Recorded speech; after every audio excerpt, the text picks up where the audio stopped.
In the summer of 1862, deep in the heart of Georgia, the grand plantation house of the South's most powerful slave owner stood in eerie silence.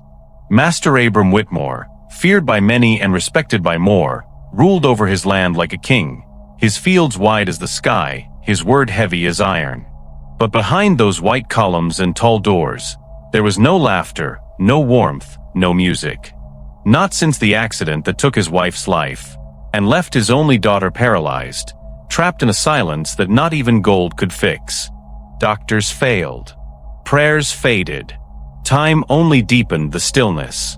But far from the parlor and polished floors, in the dirt behind the slave cabins, a boy danced barefoot beneath the sun. He had nothing, no shoes, no freedom, no name that mattered to the world. Yet somehow, he carried the one thing Master Abram had lost: hope. Master Abram Whitmore was a man of deep pride and quiet power. His name carried weight across the low country of Georgia, where cotton fields stretched far and wide under a hot southern sun. He owned hundreds of acres, dozens of slaves, and a fine white-columned mansion that stood tall on a small hill, looking down on everything beneath it. People who spoke of him in town called him stern, a man of great control, and one not to be crossed. His face rarely showed softness, and his eyes were as sharp as the edge of a well-honed blade. His workers, both white and black, feared him. They knew him as the master who punished without raising his voice. He didn't need to shout. A single look from him was enough to send chills. Life on the Whitmore plantation moved with strict order, and nothing happened outside of Abram's knowing. But not long ago, the great house was filled with music, laughter, and the sound of small feet running down polished wooden halls. Clara, his only daughter, had been the joy of the estate.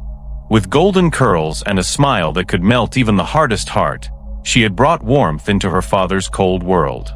Her laughter had filled the rooms like sunlight pouring through the tall windows.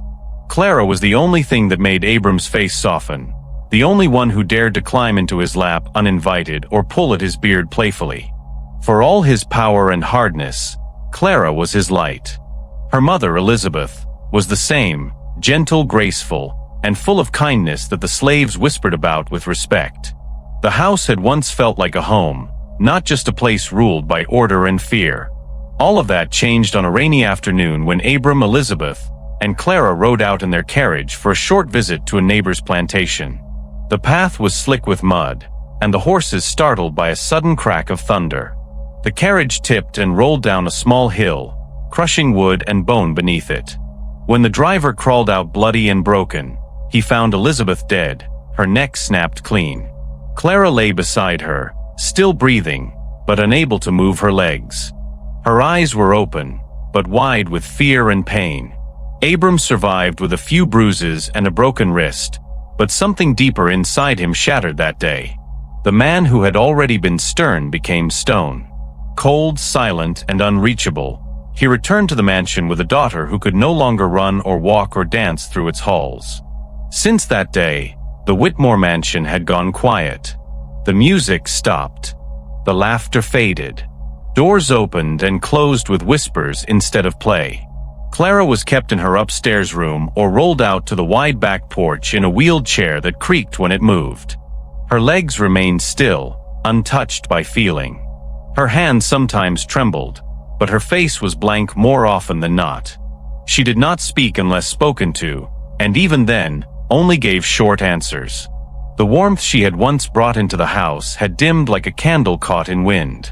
Servants moved carefully around her, unsure of what to say or do. Even her nurse, Miss Lottie, who had once sung lullabies to her at bedtime, now spoke with lowered eyes and soft tones. Abram tried to fight Clara's condition with all the strength his wealth could buy. He sent for every doctor in the region, then beyond. He brought in a specialist from Charleston who came with silver instruments and expensive oils.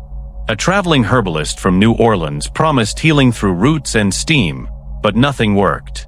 When a doctor from Philadelphia suggested Clara might never walk again, Abram nearly threw the man off his porch. He spent money like water, desperate to see his daughter rise from that chair, to hear her laugh again. But the chair remained, and Clara's smile never came. He even built her a special garden path with smooth stones so she could be rolled among the flowers without the wheels catching. Yet even surrounded by color and birdsong, Clara stared ahead, silent as stone. The plantation grew heavy with this new silence. The slaves in the quarters lowered their voices, unsure what to make of the change. Overseers grew stricter, sensing Abram's mood. The kitchen staff, who once prepared sweet cakes for Clara's tea parties, now cooked plain meals that often went untouched. Abram no longer hosted guests. The parlor remained closed, its grand piano covered in dust. In town, people whispered. Some said the master had lost his mind. Others said he was cursed, that the death of his wife and the loss of Clara's legs were punishment for some hidden sin. Abram didn't care what they said. He stopped attending church. He answered no letters. His world had narrowed to the girl in the wheelchair and the emptiness that filled his halls. Clara, once so full of life, became a ghost within the home. Her eyes followed the clouds but rarely blinked. She didn't cry. Not once. That frightened the staff more than anything. Abram hired a piano teacher to play for her, thinking music might stir something in her heart. But Clara turned away from the sound, her face unreadable. He ordered a painter to bring canvases and colors to encourage her to express herself. But she only stared at the blank pages. Miss Lottie tried to read books to her, but Clara barely listened. No gift or gesture could touch the wall that now stood between her and the world. And so, days turned to weeks. Weeks turned to months. The plantation moved on, but the great house stood still. Abram often stood by her window at night, watching her small frame curled in the bed she now rarely left. He did not cry. He never cried. But something in his chest ached like an open wound that refused to close. His servants saw him sit at the edge of Clara's bed some nights, holding her hand long after she had fallen asleep. They said nothing. They simply passed in and out of rooms, dusting, cleaning, and praying for a miracle no one believed would come. The house was still grand. The fields were still rich.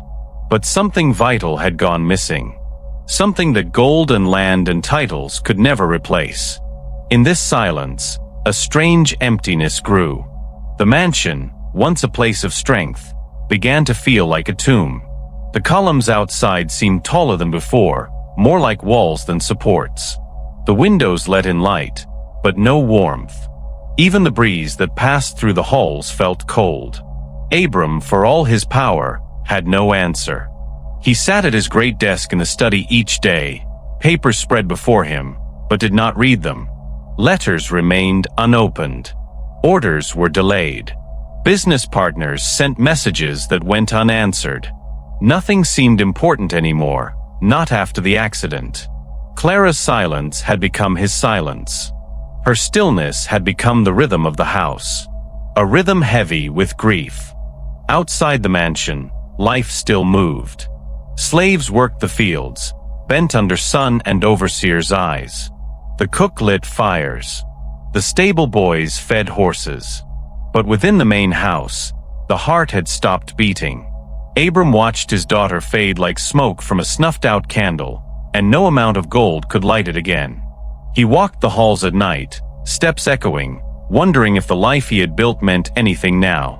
He passed portraits of family gone, rooms that no longer held joy, and the garden that once bloomed for a child who no longer smiled. The silence was thick, and it wrapped itself around him like a cloak. It was in this silence, in this deep stillness, that a small ripple would soon come. A ripple that no one saw coming, not even the master himself. Obadiah, known to most folks on the Whitmore Plantation as Obie, was born into a world of chains and commands. He had never known the softness of a bed or the taste of freedom. His mother, Hannah, worked in the cotton fields with a sun-scarred back and tired eyes, and his father had been sold when Obie was too small to remember his face. Yet, Obie had something many others had lost, a strange, unbreakable joy. Even when the air was thick with heat and the overseer's whip cracked in the distance, Obie would hum low tunes under his breath and move his feet in quiet rhythm. He had taught himself to dance by watching shadows, listening to the beat of drums that sometimes played during the rare Sunday gatherings. To the others, it seemed foolish. But to Obie, dancing was how he stayed alive inside. Obie's world was a small one, full of worn cabins, the scrape of iron pots, and the sound of work songs carried on the wind. But within that world, he made space for laughter. When no one was watching, Obie would spin and hop and shake his arms like they were made of straw. He would stomp his bare feet in the dirt and twist his body in wild, silly shapes that made the smaller children giggle. Sometimes, even the elders cracked a smile. Obie didn't care that his clothes were ragged or that his belly often growled with hunger. He danced because it made him feel light. He danced because, for a moment, he could forget that he was a boy in chains. It was the only time he didn't feel owned. The only time he felt like more than a name on the master's ledger. He had no stage, no audience but the stars, no music but his heartbeat. Yet every evening after work, Obie would sneak behind the cabins and let his body move. Sometimes it was slow and smooth like a river. Other times it was sharp and sudden, like thunder cracking in the sky. His favorite kind was the kind that made no sense at all, funny, clumsy, full of silly faces and flapping arms. He would puff his cheeks out, roll his eyes, and fall down on purpose just to get a laugh out of the other children. Their giggles were payment enough. Their joy made the heavy world a little lighter. To Obie, those moments were magic. He didn't know it yet, but someone unexpected would soon witness that magic for the first time. One morning, as the sun began to climb the sky and the mist rose off the fields, Obie wandered close to the big house. He wasn't supposed to be there. Slaves had their boundaries, and the master's land was well guarded. But Obie wasn't there to steal or cause trouble. He had been told to carry a message from the cook to the housemaid, but instead of heading back right away, he lingered near the side garden. The flowers were bright, and the path smooth like polished stone. Obie had never walked it before. He looked around, checked to see if anyone was watching, and then stepped softly onto the path. The smoothness of it under his feet made him grin. It felt like dancing ground. And so, he danced. At first, it was small. Just a toe tap, a shoulder shake. But then it grew. He spun in a circle, lifted his knees high, flailed his arms like a scarecrow in the wind. He puffed out his chest and pretended to march like a soldier, then stumbled as if tripping on his own feet. He caught himself dramatically and bowed like an actor on a grand stage. It was nonsense, really, but it was joyful nonsense. What he didn't know was that a pair of eyes were watching him from an upstairs window. Behind the glass, Clara Whitmore sat in her wheelchair, her hands resting in her lap, her face still as a painting. She had been staring out at the garden, lost in thought, when she noticed movement. The boy's strange, silly dance caught her attention. Clara didn't move at first. Her eyes simply followed the boy as he waved his arms and spun around. Then something happened that hadn't happened in months. Her lips twitched. A soft sound escaped her throat. It was a giggle. A real one. Light and sudden. Miss Lottie, who had been reading quietly in the corner, looked up in surprise. Clara's eyes were still on the dancing boy. Another giggle followed, and then a laugh, not loud but clear. Her shoulders even shook a little. It was as if the boy's joy had leapt through the glass and touched something inside her that had long been asleep. Miss Lottie stood, her hand over her mouth. She couldn't believe what she was hearing. She hadn't heard Clara laugh since the accident. It was a sound she thought might never return. Miss Clara. Lottie whispered, stepping closer. But Clara didn't answer. She just kept watching Obie dance. The boy was still at it, adding new moves, flopping onto the grass, pretending to wrestle with an invisible snake. Clara laughed again, and this time she clapped her hands. Just once, but it was enough. Lottie turned to the window, trying to see what had brought this change. She caught only the tail end of Obie's spin before he darted back toward the quarters, unaware of the miracle he had just sparked. When Clara finally turned from the window, She looked at Lottie and asked, softly, "Who is that boy?" Lottie hesitated. She recognized him, of course. Everyone on the plantation did. Obie was hard to miss. But she didn't know what to say. She smoothed her apron and glanced back at the window. "Just one of the field boys, Miss Clara," she said gently. "He helps out in the kitchen sometimes. That's all." Clara looked thoughtful, almost puzzled. Then, without another word, she returned to her silence. But the seed had been planted. The boy who danced like he had no chains had touched her heart, and nothing would be the same again.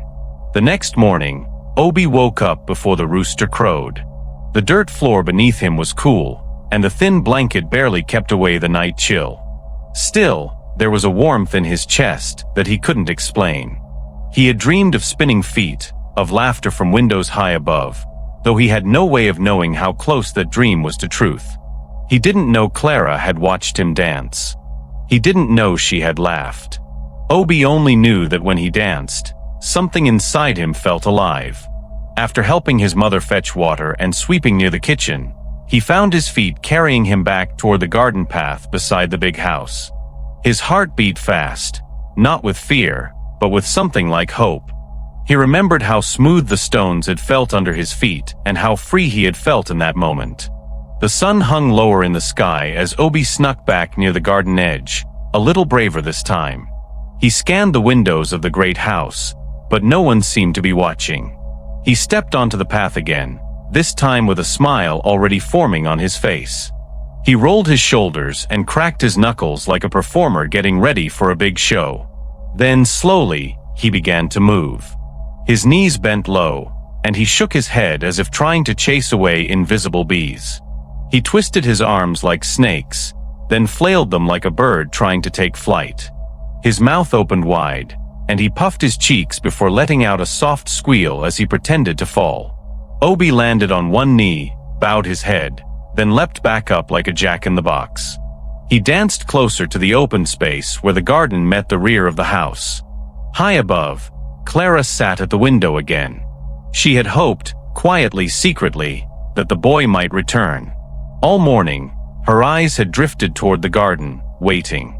When she saw a familiar flash of movement among the green, her fingers tightened on the arms of her chair. There he was, that same silly boy. He was dancing again, even funnier than before. His movements were bigger, his faces even more dramatic. She giggled. Not a small sound this time, but louder. Her nurse, Miss Lottie, looked up from her knitting. Clara's giggles turned into chuckles, and then laughter spilled out like water from a broken jar. She clapped once, then again, then faster.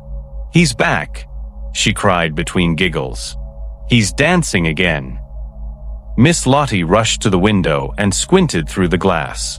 Her eyes widened as she saw the boy spinning on one foot like a top, arms out, tongue sticking from the side of his mouth. Down in the garden, Obie heard it, the laugh. It floated through the air, light and real, carried by the wind like music. He paused mid-dance, surprised. Then he looked up, and though the sun was bright, he caught sight of her. A little girl in white, sitting by the window, clapping. For a moment, he froze. Had he done something wrong? Was she calling someone to punish him? But then she laughed again, waving her hand in small circles as if begging him not to stop. Obie's chest filled with something he had never known, a strange kind of joy that felt like sunlight in his bones. He bowed low, then began dancing with more energy than before. He slid across the stone path, threw in new steps, and made funny faces as if he were on a stage. He didn't care who saw him. For those few minutes, it was just him and the girl in the window. Miss Lottie, still watching, shook her head in disbelief. She hadn't seen Clara this animated in months, not since the accident. Clara's cheeks were pink with excitement, and her hands moved with more strength than she'd shown in weeks. Miss Lottie's heart pounded as she watched Obie leap and spin below. She wasn't sure what to do. Should she call someone? Tell someone? A slave boy dancing in the master's garden was no small thing. Yet she couldn't ignore what was happening. Clara was laughing. Clara was clapping. Clara was smiling. With trembling hands, Miss Lottie turned and hurried down the hall, her shoes clicking quickly on the wooden floor. She needed to find the master. She needed him to see this for himself. He had to witness what was happening before it ended, before fear or rules chased the boy away. Abram Whitmore sat in his study, a stack of unopened letters on his desk. He was staring at the same piece of paper he had been staring at for over an hour. His thoughts had been drifting again, always back to Clara, to the quiet that never lifted.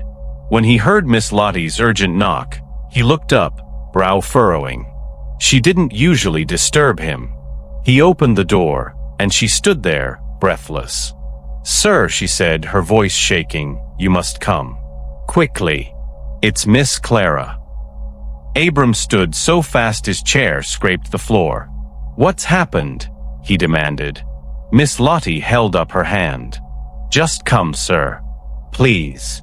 You'll want to see it with your own eyes." She didn't wait for permission. She turned and walked quickly down the hallway.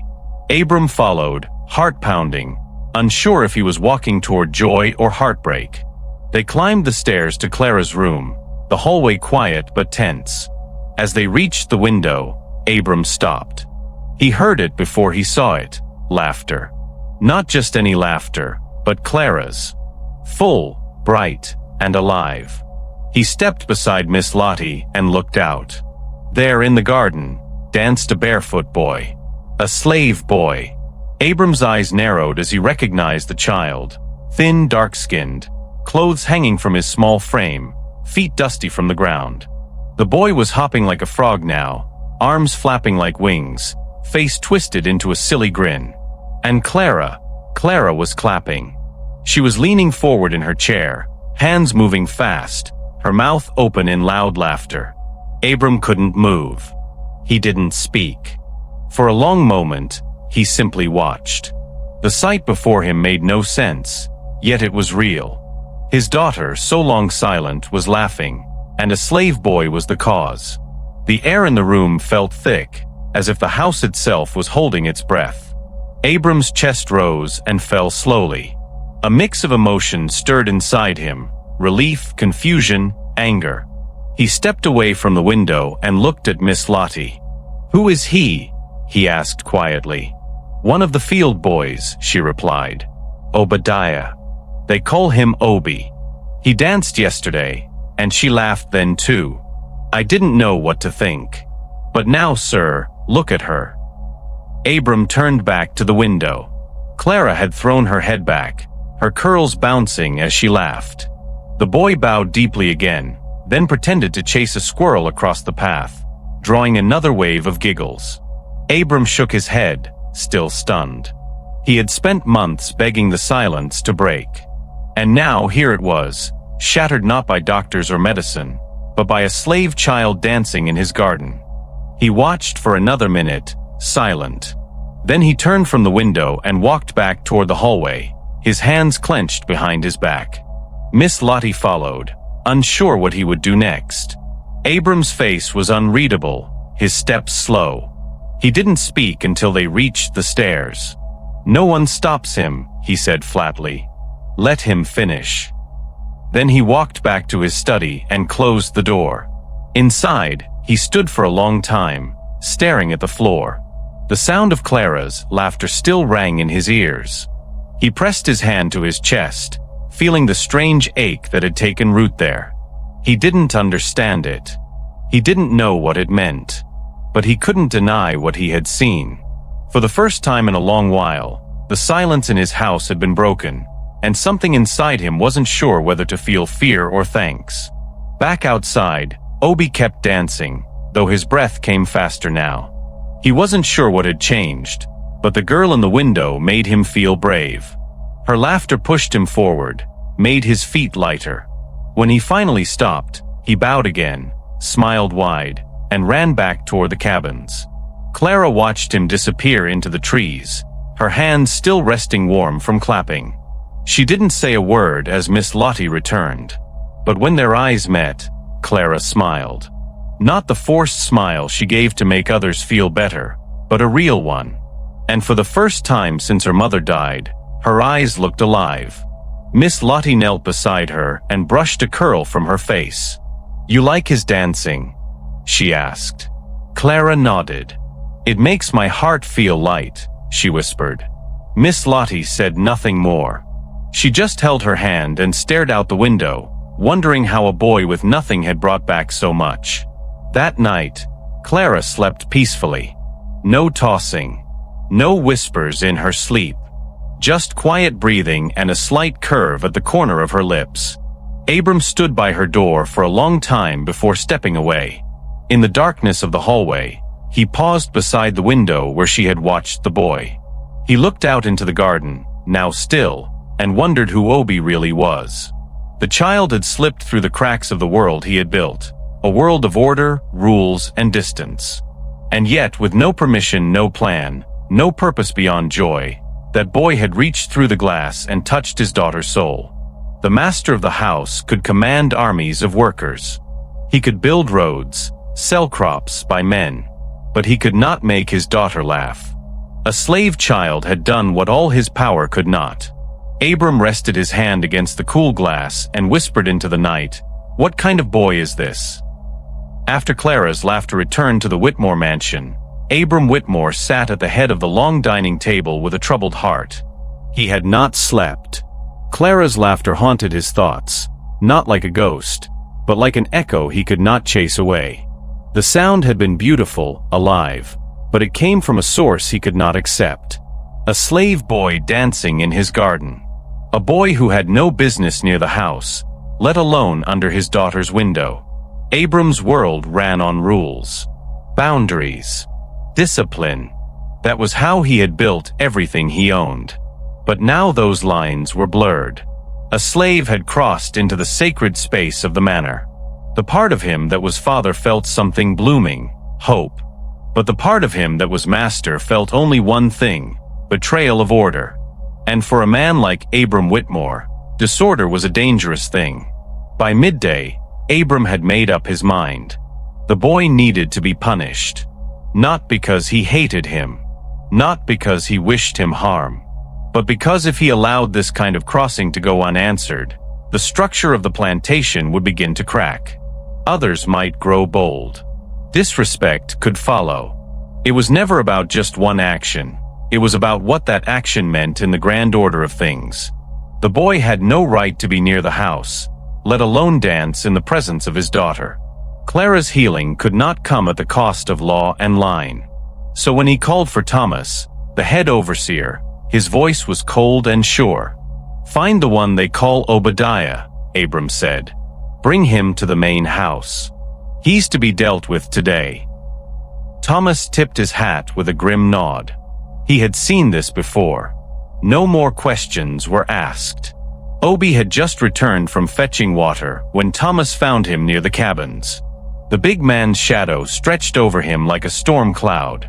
"Come with me," Thomas said. Obie's heart dropped. He didn't ask why. He didn't run. He knew when a summons came from the house, there was no escape. He followed silently, bare feet moving quick behind boots. As they approached the steps of the mansion, Obie felt his breath grow shallow. He hadn't meant any harm.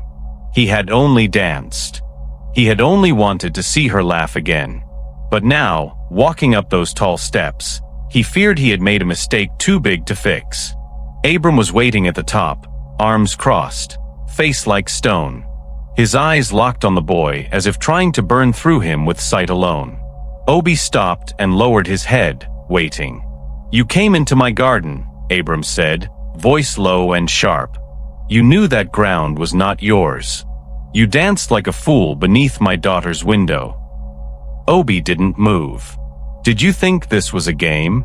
Did someone send you?" Abram stepped closer. "Speak." Obie lifted his head slightly. "No, sir.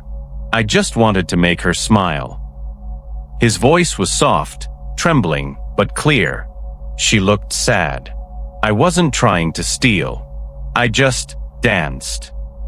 Abram's face twitched, and for a moment, Obie thought he saw something flicker there, but it vanished. "You broke the rules," Abram said. "And on this land, rules keep order. If I let one boy dance where he pleases, what stops the next from stepping into my study or my kitchen?" His voice rose slightly. "You will be punished. You will be made example of." Before Abram could speak another word, a loud cry came from behind him. "No, Daddy. Please don't." Clara's voice rang out like thunder in the still air. She had wheeled herself to the top of the stairs, her small hands gripping the edge of her chair tightly. Her eyes were wide, her chest rising and falling with urgency. Abram turned, shocked to see her out of her room. "Clara," he said, taking a step toward her. "You shouldn't be here." But she didn't back down. She pointed at Obie. "Don't hurt him. Please. He didn't do anything wrong. I asked him to come back. I wanted him to dance again." Her voice cracked with emotion. Abram looked from his daughter to the boy, torn. This was not how he had planned the moment. The girl who had barely spoken was now shouting. The girl who had barely moved was now upright, holding herself strong. Clara's arms shook, but her body leaned forward with purpose. "He made me feel like I wasn't broken," she said, her voice softening. "He made me laugh. I forgot I was in the chair. Please, Daddy, don't take that away." Abram stood frozen, heart pounding. Never had she spoken like this since the accident. Never had she wheeled herself out without help. And now here she was, alive in a way he thought lost forever, all because of the boy standing quietly below. Abram's pride clashed with something deeper. He wanted to keep order. He wanted to show strength. But he also wanted to see Clara smile again. The battle within him was fierce, but her words struck deep. "I'll take the punishment instead," she added, tears rising in her eyes. "If you have to hurt someone, hurt me." That broke something in Abram. He turned away, hiding the tremble in his lip. Thomas stepped forward slightly, waiting for instruction, but Abram held up a hand. "Enough," he said. His voice was quieter now. "There will be no punishment today."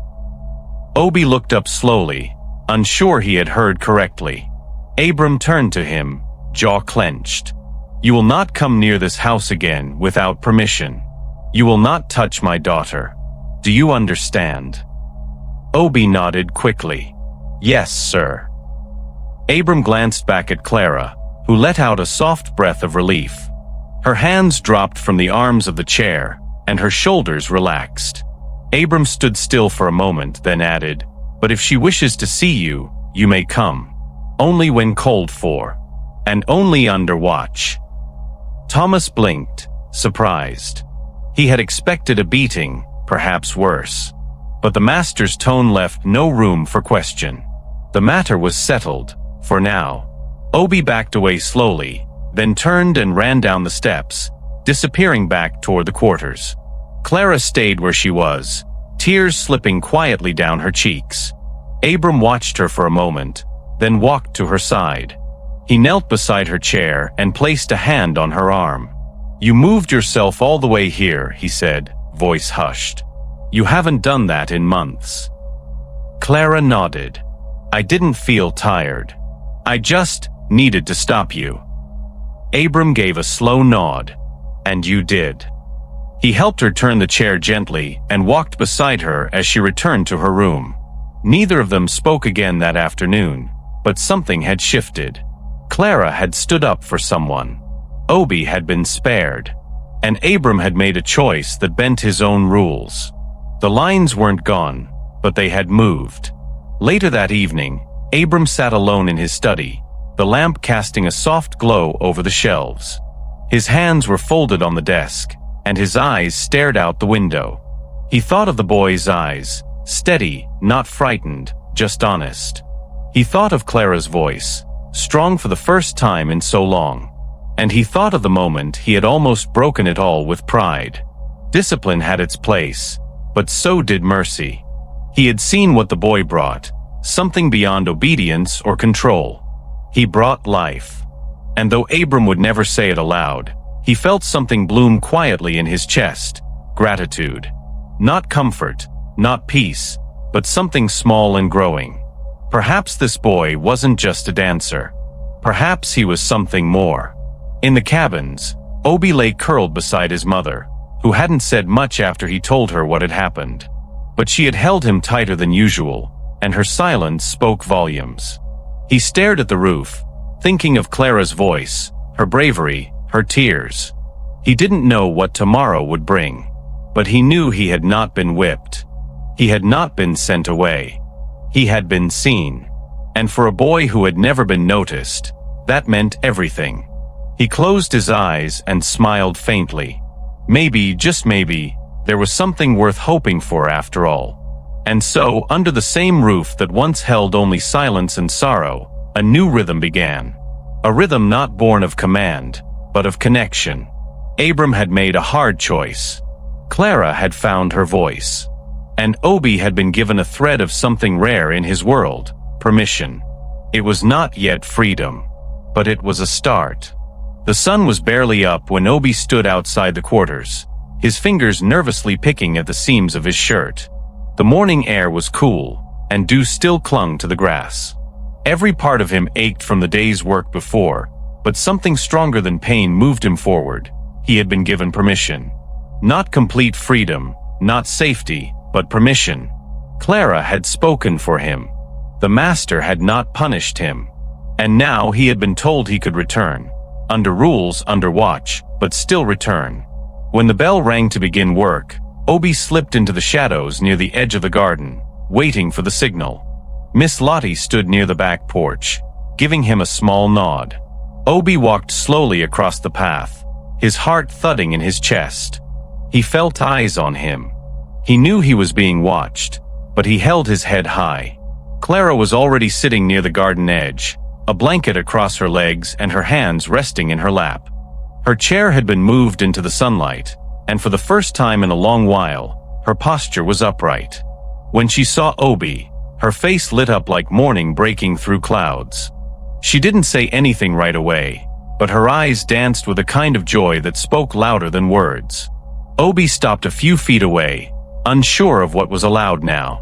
Clara lifted her hand slowly and gave him a soft wave. "Are you going to dance again?" she asked. Her voice was clear, stronger than it had been days ago. Obie smiled and nodded. "If you want me to." She nodded eagerly. "Please." And with that, Obie began to move. He kept his feet soft on the stones, his arms flowing like water, each step careful, yet full of joy. His body spun slowly, then sharply shifted into silly poses, his eyes going wide and lips twisting in a grin. Clara clapped, small and careful at first, but with each movement, her hands grew bolder. She giggled when Obie pretended to trip over nothing, when he puffed out his cheeks and flopped down like a tired dog. Obie watched her closely between movements, checking her face for signs of tiredness or sadness. But each time he looked, she was still smiling. From the edge of the garden, Miss Lottie watched as well, her arms crossed, eyes soft. She had never seen anything like this. Not from a doctor, not from a preacher, not from any medicine. Just a boy who danced. A boy who didn't ask for anything but a place to be seen. As Obie danced, something new unfolded, a rhythm of healing that neither of them fully understood but both felt deeply. Days passed, and a new pattern began to settle over the Whitmore estate. At the same time each afternoon, Obie would appear at the edge of the house grounds, and Miss Lottie would nod him through. Clara would already be waiting, her chair angled toward the sun, a small pillow at her back. Obie never spoke much when he arrived. He simply bowed, gave a goofy grin, and danced. Some days his energy was high, full of jumps and flops and loud stomps that made Clara laugh until her sides hurt. Other days, he moved slow and dreamlike, pretending to move through water or float like a feather. Clara clapped and laughed, but also began to talk. She told him what dances she liked. She asked him questions. She even began to mimic his movements, lifting her arms and trying to sway side to side. Her body was still weak, but it was moving. In the house, the change did not go unnoticed. The cook whispered to the stable boy about Clara's new laughter. The maid said she saw the girl spinning her chair in slow circles on the porch. House slaves began to wonder what kind of magic had been loosed. A boy born into chains was lifting the heart of the master's daughter. It made no sense, yet it was happening. In the fields, Obie's name became a quiet song passed from mouth to mouth. The boy who made the sad girl laugh. The one who made her clap and speak again. Even those who had once rolled their eyes at his dancing now looked at him with quiet respect. He wasn't just the strange boy anymore. He was part of something bigger. Something no one had dared to hope for. And hope, once planted, began to grow in the strangest places. Abram Whitmore watched all of this in silence. He never stood too close, never let Obie see him. But each afternoon when the boy arrived, Abram found a reason to walk past the back window or stand on the second-floor balcony. At first, he watched with suspicion, unsure if what he was seeing was real. But as the days passed, he saw the truth plain as sunlight. Clara was changing. Her voice was stronger. Her eyes were brighter. Her hands, once still and limp, moved with purpose. She no longer needed help to roll her chair onto the porch. She asked for Obie. She smiled when she saw him. She laughed with her whole body. And in those moments, Abram felt something stir inside him, a feeling he had buried since the day of the accident. It was not joy, not yet. But it was something close. Something like life. One afternoon, as Obie finished a dance that ended with him falling backward into a patch of grass, Clara laughed so hard she nearly tipped from her chair. Miss Lottie rushed forward, steadying her, but Clara waved her off. "I'm okay," she said, grinning. "I feel strong today." Obie sat up, brushing grass from his arms. "Want me to do the one with the stomps again?" Clara clapped. "Yes. That one makes the birds fly out of the trees." And so, he did it again, louder this time. A group of small birds took off from a nearby branch, and Clara squealed with delight. Abram, watching from the window, found his lips twitching. It almost became a smile. He quickly turned away, hiding his face. But his heart beat differently that day, less heavy, more hopeful. The boy had not only touched Clara. He had touched something deep in the master himself. That night, as Clara settled into bed, she looked up at Miss Lottie and said, "I think I felt my toes move today." Lottie froze, unsure if she had heard right. "Your toes?" she asked. Clara nodded. "Just a little, when I laughed really hard. It felt like they wanted to wiggle." Miss Lottie tried not to show too much excitement, but her hands trembled as she tucked in the blanket. "That's good, baby," she said softly. "That's real good." Clara smiled at the ceiling. "When he dances, I feel like I can move again." The words hung in the air like a promise. Outside the room, Abram had paused by the doorway. He had heard it too. He placed his hand on the wall and closed his eyes. It was true. Obie's dance was not just entertainment. It was a kind of medicine, a kind of prayer. And Clara was hearing it loud and clear. The next day, Abram walked the garden path himself. The morning sun was warm on his shoulders, and the air smelled of blooming flowers. He stood where Obie often danced, looking around. The ground was worn in places now, smoothed by bare feet. He knelt and touched the stone, then stood again and looked up at the window where Clara always sat. He could still hear her laughter echoing in his memory. For the first time in many months, he did not feel alone in his grief. Clara was healing. Not because of doctors. Not because of money. But because a slave boy had dared to dance where he wasn't supposed to. Abram took a long breath and whispered, "Thank you." He didn't know if the wind would carry the words to where they needed to go. But he hoped they would. For once, hope didn't feel foolish. It felt like something real. And so, each afternoon continued just the same. Obie arrived on time. Clara waited eagerly. They shared laughter, stories, silly movements, and strange dances. She asked him about life in the quarters, about the stars above the fields, about the songs the other slaves sang at night. Obie answered with gentle honesty, never complaining, but never hiding the truth. Clara listened with wide eyes, learning for the first time that there was a whole world on her father's land she had never seen. In return, she told him about her mother, about the books she used to read, about her favorite flowers and dreams of running again. They were two children from opposite worlds, but in that garden, they were simply two hearts beating in the same rhythm. And through it all, Clara grew stronger. The change was steady but clear. Her arms gained more strength. She could now lift both hands above her head. She spun her chair faster, even wheeling small circles by herself. Her voice became confident. She sang along when Obie hummed tunes, even made up silly songs of her own. The garden, once a place of sorrow, had become a stage, a playground, a healing place. Abram continued to watch in secret, never saying a word to Obie, never breaking the silent agreement. But every time Clara laughed, every time she clapped or spoke or moved, Abram's heart softened.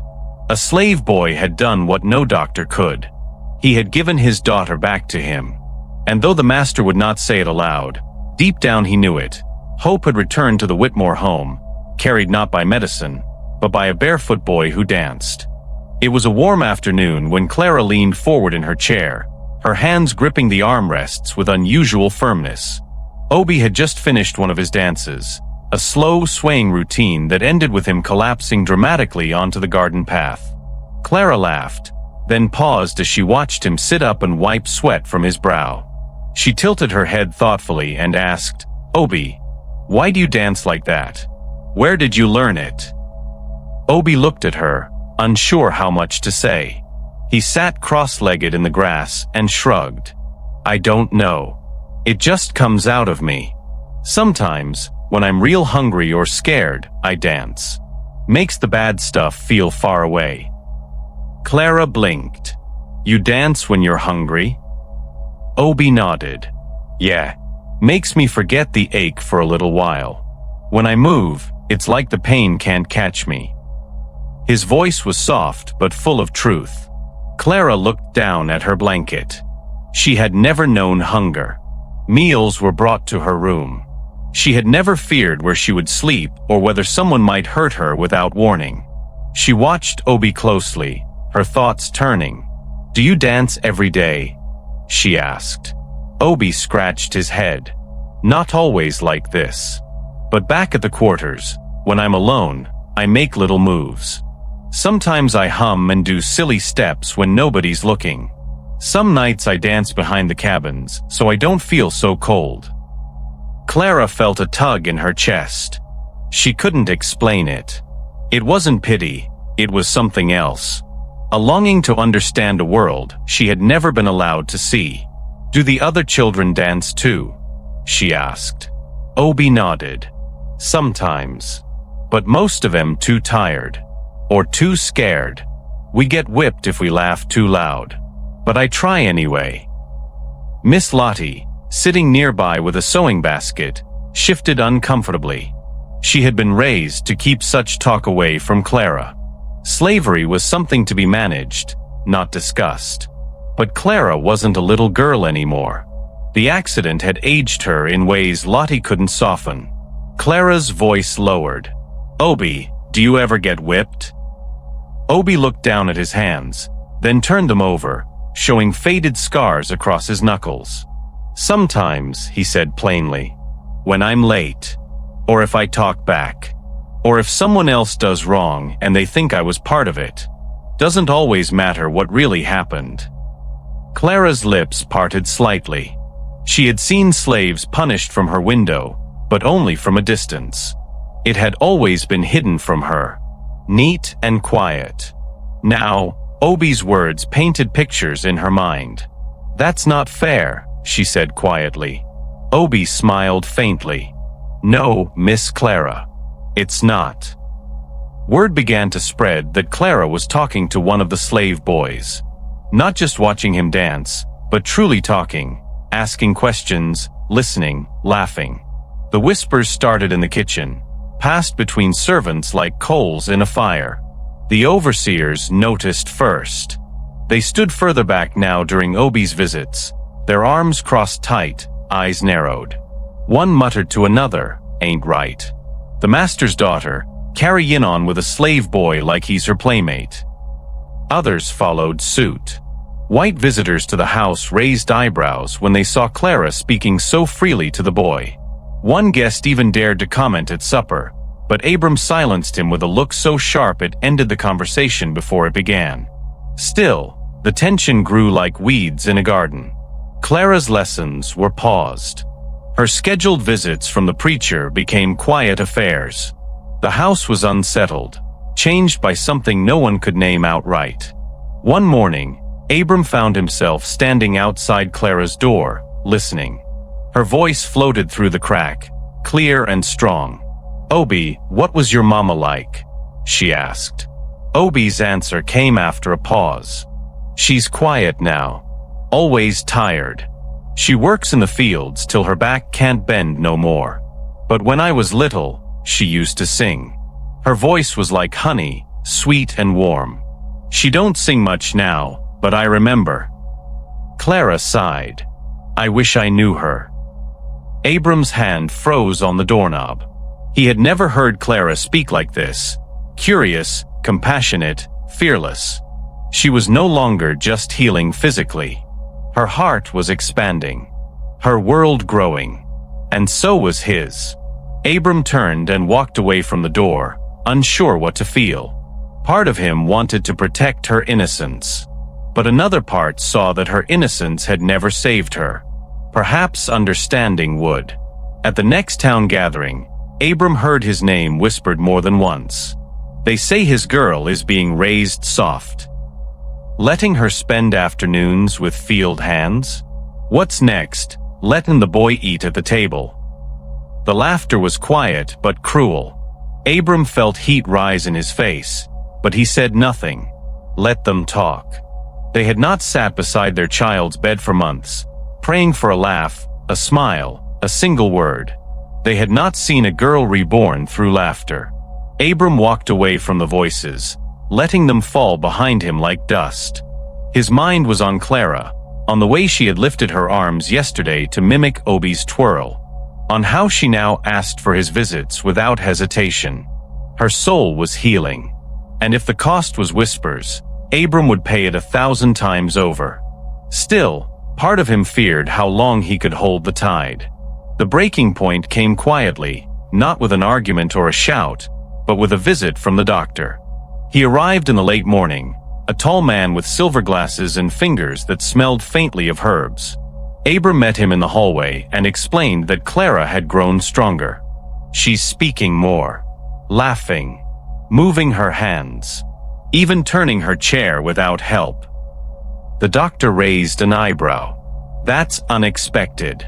May I observe her? Abram led him to the garden.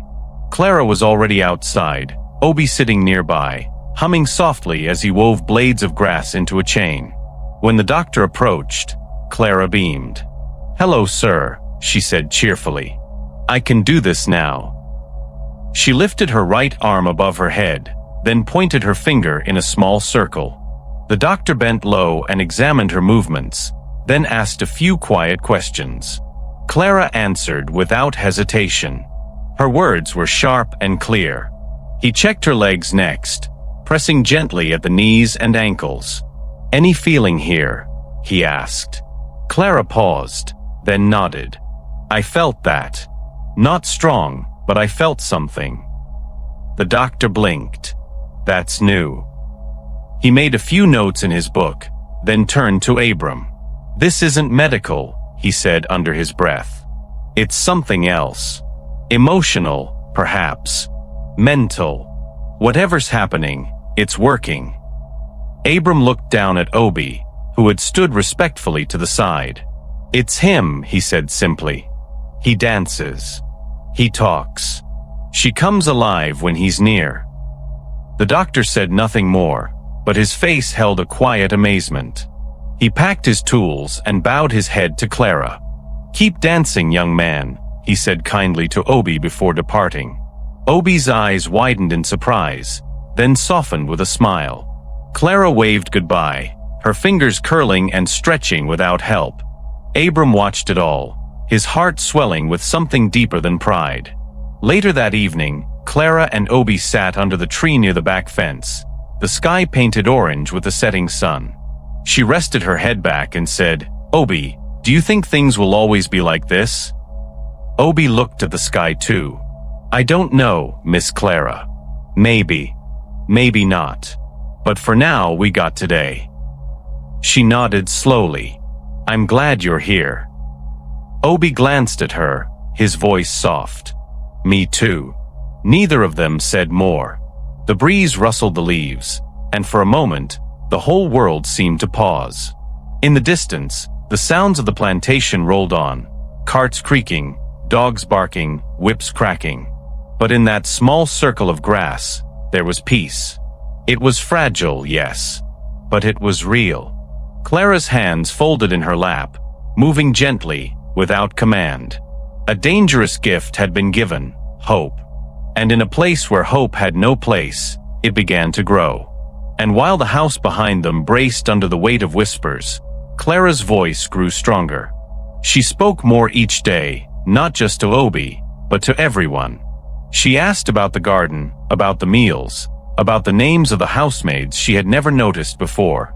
She said please and thank you more often, and even asked her father to let her read the old books stored in the attic. Abram granted every request. How could he not? The child he feared lost was returning to him, piece by piece, smile by smile. And it had begun with a boy who had nothing, no shoes, no comfort, no safety, only joy. Clara had asked to understand, and understanding had not made her weaker. It had made her brave. Now every day brought something new, a twitch of the foot, a flicker of sensation, a louder laugh. The dangerous gift had not been dancing. It had been truth. Obie continued to come, each visit weaving a new thread between their worlds. Clara began drawing pictures of his dances, crude but filled with movement. He sang softly some days, songs passed from his mother and others in the quarters. Clara would close her eyes and sway in her chair, letting the rhythm carry her. Once, she asked him what freedom meant. He didn't answer right away. Then he said, "Freedom feels like spinning so fast. The world can't catch you." Clara nodded. "Then I want to learn to spin." He smiled.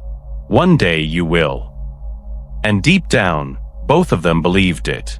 Abram watched all of this and said nothing. But at night, he walked the halls with slower steps. He stood longer at Clara's door. And when he sat alone in the study, he no longer stared at nothing. He stared at hope, now walking quietly through the halls of his home. This particular day, Clara sat in her chair near the garden, wrapped in a light shawl. Her fingers tapped the armrests slowly as Obie finished a funny little shuffle that made her laugh until she had to cover her mouth. Miss Lottie stood nearby, pretending to focus on her knitting, but her eyes kept drifting toward the children. Clara was different now. There was color in her face, strength in her posture, and a glow in her eyes. Obie plopped down on the grass and stretched out his arms. "That one was for the birds," he said, pointing up at a pair of sparrows hopping from branch to branch. Clara giggled and nodded. "You scared them last time," she said. "They flew off like you were a monster." Obie laughed and leaned back on his hands. The conversation drifted to songs and stories, and Clara listened closely as Obie spoke about tales told in the quarters.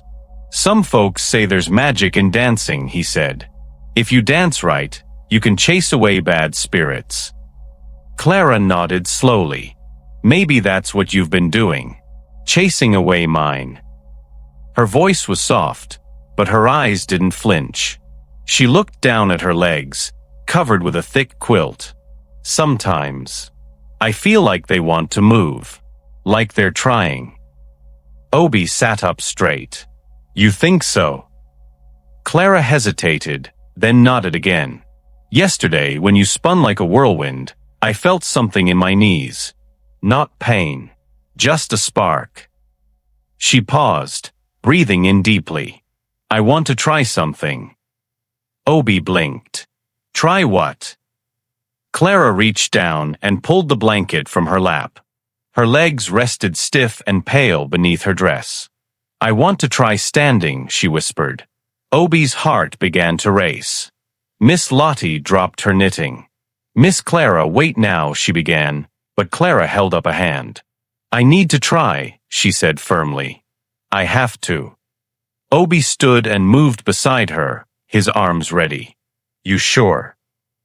Clara nodded, determination burning in her face. Slowly, she placed both hands on the arms of the chair. Her fingers curled tight. She closed her eyes, drew in a shaky breath, and began to push. At first, nothing happened. Her arms trembled. Her face turned red with effort. Then, her shoulders lifted. Her back straightened. Her hips rose from the seat just a little. 1 inch. 2. Obie let out a breath. Clara's body shook, but she kept going. Her knees wobbled, her ankles shifted, and for a brief, unbelievable moment, she stood. Not tall, not for long, but she stood, upright. Her hands still gripping the chair, but her feet firm on the ground. A gasp tore from Miss Lottie's throat. Obie clapped his hands over his mouth, eyes wide. "You're standing," he whispered. "Clara, you're standing." Clara opened her eyes, blinked in disbelief, then burst into laughter, short, joyful, full of life. She wobbled and dropped gently back into the chair, panting. "I did it," she breathed. "I stood." Her voice cracked with emotion. Miss Lottie rushed forward, dropping to her knees. Tears streamed down her cheeks. "Lord, have mercy," she whispered, pressing her forehead against Clara's hand. Obie danced in a circle, laughing, jumping, spinning with excitement. "She stood," he shouted toward the trees. "She stood, she stood, she stood." Clara beamed through her tears. The noise caught the attention of the kitchen staff, who stepped outside with puzzled faces. A field hand walking past the back gate froze and dropped his basket. Within moments, half the house had heard. Clara Whitmore had stood from her chair. Inside the mansion, Abram heard the commotion. He stepped out of his study and walked quickly toward the garden. When he reached the porch, he saw Obie dancing in wild, happy loops while Miss Lottie wept and Clara leaned back in her chair, glowing. "What's happened?" he asked, stepping into the yard. Everyone turned to him at once. Miss Lottie tried to speak, but only pointed. Obie stopped spinning. Clara turned toward her father. "I stood up," she said. "Just for a little while, but I did it." Abram stared at her, frozen. "You stood." Clara nodded, her voice shaking. "It wasn't long, but I felt my legs. I used them." Abram's chest tightened. He stepped closer, looking into her eyes. "Are you sure?" Clara nodded again. "Obie helped me. I wanted to try, and I did." Abram's knees weakened. He dropped to one knee beside her and took her hands in his. "I'm proud of you," he whispered. For a long time, no one spoke. The garden was still. Even the birds seemed quiet. Abram looked at Obie, who stood silently a few steps back, eyes shining. The boy didn't speak. He didn't move. But his presence filled the space.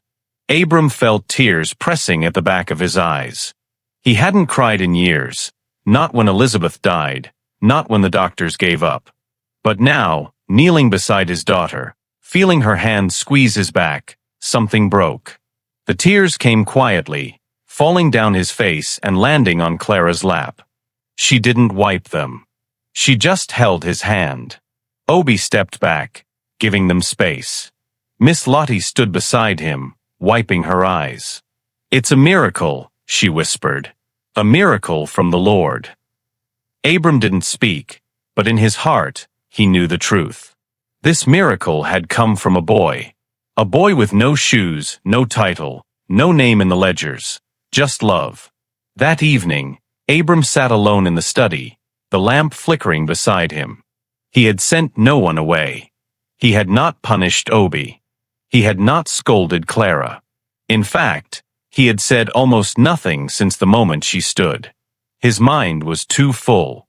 He stared at the portrait of his wife on the far wall, Elizabeth, with her soft smile and kind eyes.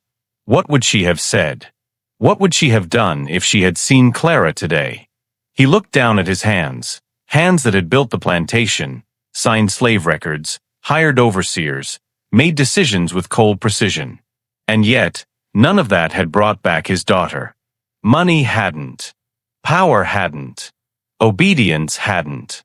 But a slave boy had. A boy who danced like it was his only weapon against the world. A boy who had given without being asked. And Abram found himself asking for the first time what all of it meant. He walked the halls long after the house had gone quiet. He passed rooms filled with things, fine rugs, polished furniture, oil lamps, golden-framed paintings. They all seemed smaller now, less important. He paused by Clara's door. From inside, he heard her humming. Her voice was soft, full of peace. Obie's hum followed, a lower tune, steady and warm. Abram rested his hand on the doorframe. His fingers curled, then uncurled. He didn't go in. Instead, he turned and walked toward the back window. The garden was dark, but he could still see the spot where it happened. Where Clara stood. His daughter, who had been silent and broken, had risen, not by command, not by medicine, but by something deeper. By connection. By joy. By a boy the world said was nothing. And in that darkness, Abram whispered words he never thought he would say, "I was wrong." The silence swallowed them. But his heart heard. In the days that followed, talk of Clara's stand spread quickly. Servants whispered. Field hands exchanged glances. Even the overseers fell quieter in her presence. Clara herself said little about it. She didn't boast. She didn't repeat the story. But every time Obie arrived, her smile lit up the porch. She greeted him like a brother. They spoke more now, about things beyond the garden. About stars, about dreams, about what it felt like to be seen. Abram allowed the visits without interruption. He didn't hide behind windows anymore. He sat in the shadows of the porch, pretending to read. But mostly he listened. He watched. And something inside him kept shifting. Like the earth after a storm. Quiet, but no longer the same. One night, he returned to the study and opened the drawer where he kept plantation records. The names of every slave were written there. Numbers, ages, tasks, wages unpaid.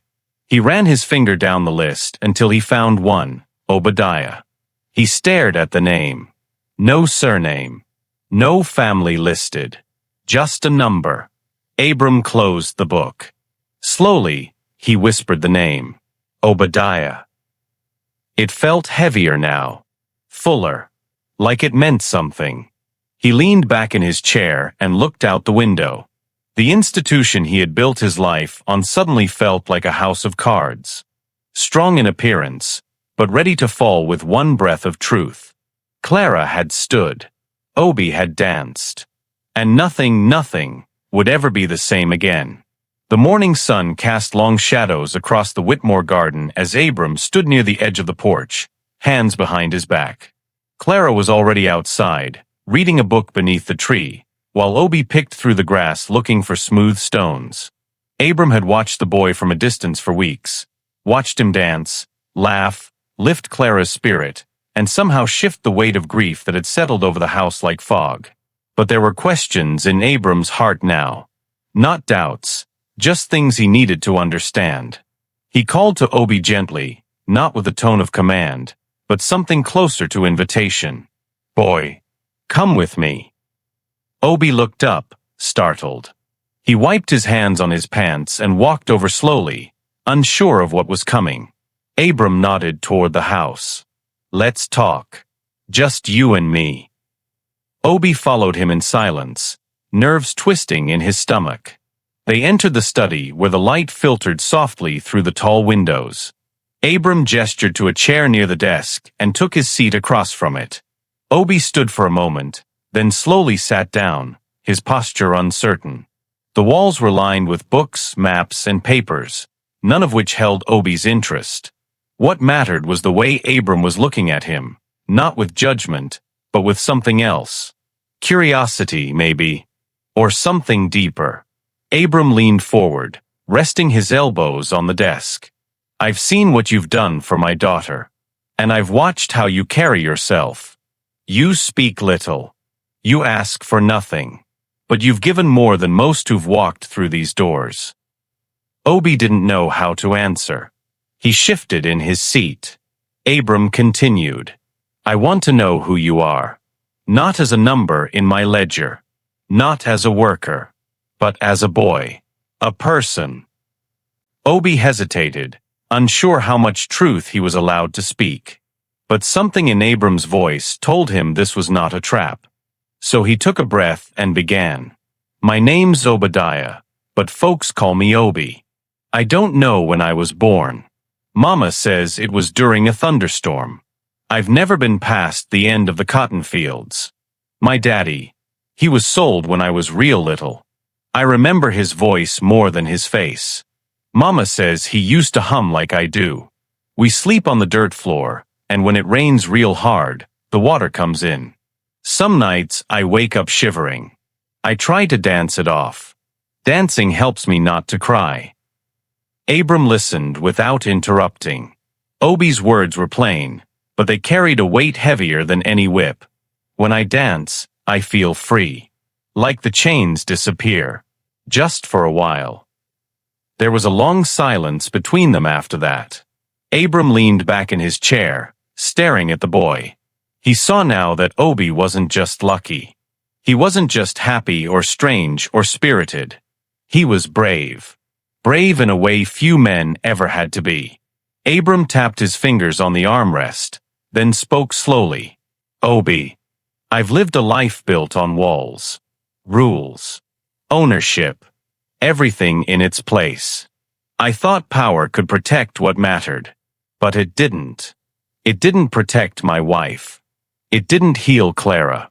You did that, not with orders, not with money, but with heart." Obie looked down at his feet. He wasn't used to praise, especially not from a master. Abram stood and walked to the window. "I don't know what kind of world this is anymore," he said. "But I know this house isn't whole without you in it." Obie's eyes lifted slowly, unsure what those words meant. Abram turned from the window, his face unreadable but calm. "From today, you'll stay in the manor house. You'll eat 3 full meals a day. You'll sleep in a room with a bed and a roof that doesn't leak. And I will teach you to read. Myself." Obie's mouth opened slightly, but no words came out. His heart raced, and his hands trembled on his knees. He looked around the study again, as if trying to make sense of where he was and what he was hearing. Abram stepped forward. "This isn't charity. You've earned it. You've earned more than I can give." Obie blinked, unsure if he should believe it. "Why me?" he asked quietly. Abram answered with no hesitation. "Because when I was lost, you found my daughter. And through her, you found me too." Obie's throat tightened. He had danced because it was the only thing he had. He didn't know it could change lives. When Clara saw Obie walking through the hall that afternoon, wearing a clean shirt and carrying a small book in his hand, she squealed with joy. "You look different," she laughed. Obie grinned shyly. "The master gave me this," he said, holding up the book. "Says he's going to teach me how to use it." Clara clapped her hands. "Good. Then you can write stories about all your silly dances." Obie laughed. Then she rolled closer, took his hand, and said softly, "You're not just my friend, Obie. You're my brother." The words froze Obie in place. No one had ever called him that before. Not even the other children in the quarters. His chest felt warm. He looked at Clara, tears stinging his eyes. "Brother," he repeated, barely above a whisper. "Thank you." And in that moment, nothing else mattered. Not the rules, not the lines, not the fear. Just that word, and what it meant. But the world outside the manor didn't stay quiet for long. News traveled faster than horses. Word spread that Abram Whitmore had moved a slave boy into his house, that the boy ate from porcelain plates and slept in a feather bed. At first, it was quiet gossip whispered in the pews at church and behind the counters in town. Then came the letters. Then the visitors. White neighbors rode out under the excuse of business, but their true purpose was clear. "This isn't the way things are done," one man said, his voice low with warning. "You'll stir unrest." Another said, "Let one of them into your home, and soon the rest will forget their place." Abram listened with the same calm face he always wore, but inside, something had changed. He was no longer a man worried about appearances. He had watched his daughter stand. He had watched her sing again. No opinion could undo that. One neighbor tried to speak plainly. "Think of your reputation. Think of your power." Abram replied with a firm voice, "My power didn't heal my child. My reputation didn't bring her back to life. That boy did. So let them whisper." The visitor left angry. Others followed, their words sharper each time. But Abram didn't flinch. He told the staff, "Obie is to be treated with the same respect as my daughter. He is a guest in this house." Some servants nodded quietly. Others stared in disbelief. The overseers grumbled but obeyed. Clara stood tall in front of them all. When one maid whispered, "It ain't right, a slave boy walking these halls," Clara responded without pause, "then maybe these halls need to change." The house bent under the weight of a new truth, but it did not break. Abram's rules had shifted. Not out of weakness, but out of something stronger, gratitude. Obie adjusted slowly to his new life. At night, he lay under a soft quilt, staring at the wooden beams above him, still half expecting to wake up on the cold ground again. The food filled his belly in a way he had never known. The books were strange, but fascinating. Abram taught him letter by letter, patient and firm. Clara joined sometimes, correcting him gently, laughing when he stumbled over big words. In the afternoons, he still danced. Not for survival now, but for joy. Clara clapped along, and even Miss Lottie swayed to the rhythm. Abram watched from the porch, arms folded, heart full. The plantation still ran, the field still stretched wide, the world outside still clung to its old ways. But inside the Whitmore home, something was being rewritten. And it all started with a boy who believed in movement, even when the world told him to stay still. The days passed, each one softer than the last. Obie no longer looked over his shoulder with every step. Clara began walking short distances, her arms steadying her weight as her legs slowly remembered their purpose. Abram began writing less in his ledgers and more in his journal, recording thoughts he'd never dared put to paper. One entry read, "I built this place with stone and iron. But my daughter was healed by something I never learned to measure, hope." The chains of the plantation still clanked in the distance. But in the heart of the house, new links were being forged, links of trust, understanding, and quiet rebellion against a world that said love had limits. The morning light crept gently through the trees as Clara stood near the edge of the porch with Obie holding her hand.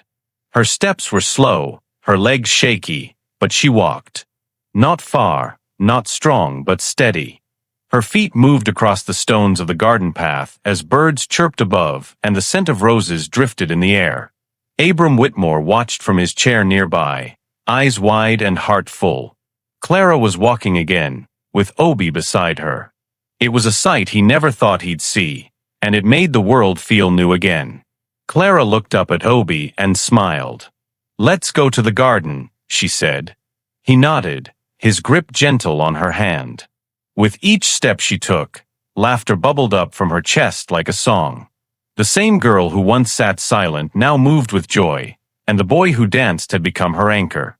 The change in the house was impossible to miss. Once a place of silence and shadows, the Whitmore home now echoed with sounds of life. Clara's laughter filled the halls, ringing like bells through rooms that had forgotten warmth. Obie's voice could be heard reading aloud from books, sometimes stumbling over words, sometimes making jokes as he practiced. The staff moved with lighter steps. Miss Lottie sang again while she dusted, and even the old butler, Mr. Clay, began humming hymns under his breath. The piano, once covered in dust, now played gentle tunes in the afternoons. Abram walked slower through the house these days, not because of age but because he wanted to hear it all. He wanted to take in the sounds that reminded him his daughter was alive in every sense, not just breathing, but truly living. Clara's strength grew with each day. She still used her chair often, but she no longer feared it. Her arms were stronger, her legs responding more with each try. Obie helped her train, turning exercises into games, cheering at every small victory.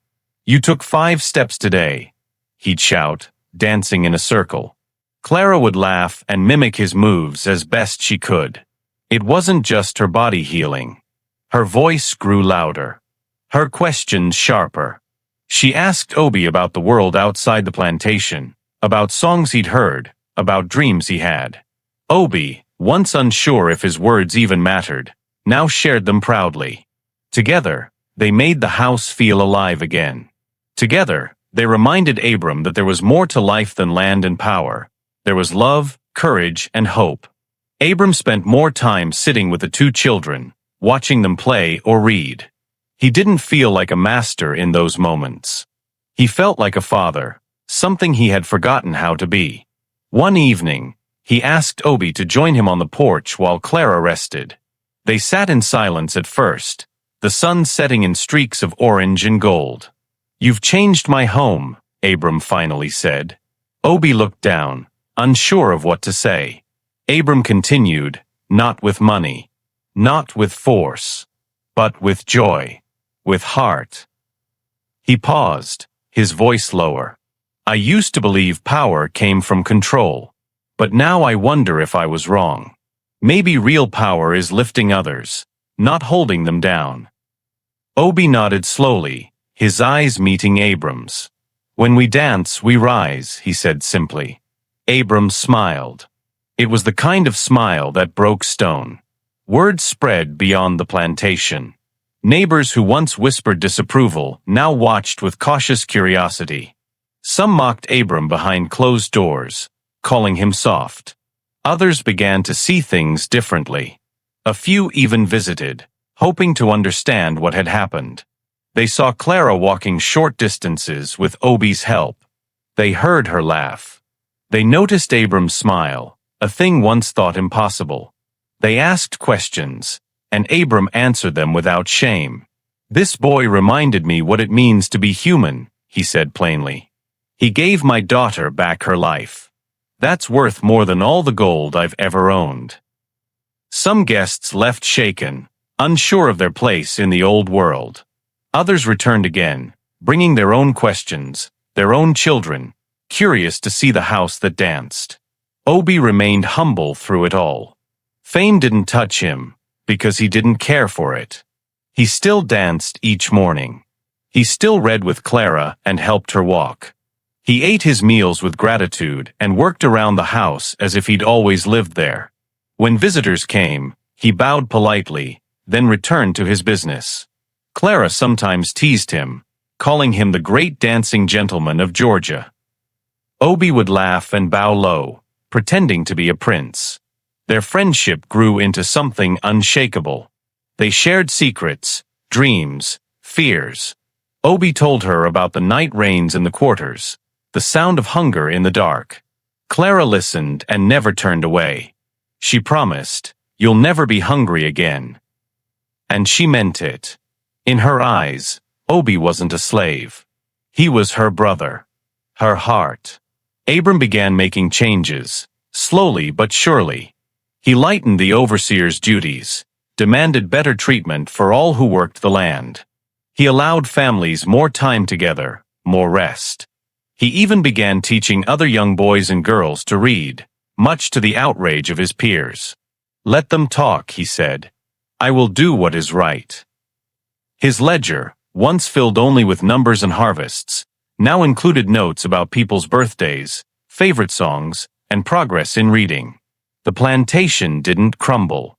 In fact, it began to thrive in a new way. Workers smiled more.